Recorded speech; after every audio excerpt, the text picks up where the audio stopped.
Isa ang estilo ni Sayad sa pinakamatalinong pamamaraan sa pakikipag-battle. Kasi hindi ito yung typical na maririnig natin katulad sa ibang battle MC. Tulad ng panlalait sa pisikal na itsura, pamumuna sa nakaraang battle, pandaramay o di kaya naman ay pamimersonal.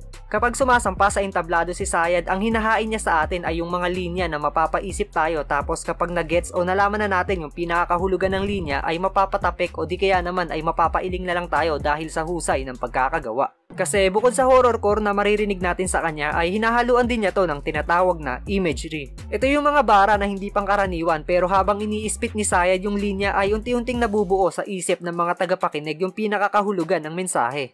Sa mga nagdaang battle ni Sayad ay may mga pangyayari na binabasag to ng kalaban niyang battle MC dahil yun nga, hindi nga raw makatotohanan yung linya. Pero dito na kasi papasok yung pag-stretch o pag-explore pa sa art form. Nagawang mapagsama ni Sayad yung horrorcore at imagery at nagbunga ito ng isang hybrid na estilo. At isa yun sa dahilan kung bakit nasa ibang level din yung pangalan ni Sayad sa buong flip-top roster. Nagpaulan siya ng pangalan! Mga pambala na pantangi! Habang kaululan ko pang lahatan, garapalan na pagsagi. Nakakakaba, aba, kanino ka ba nagbabahagi kung nasapian ng sumapi?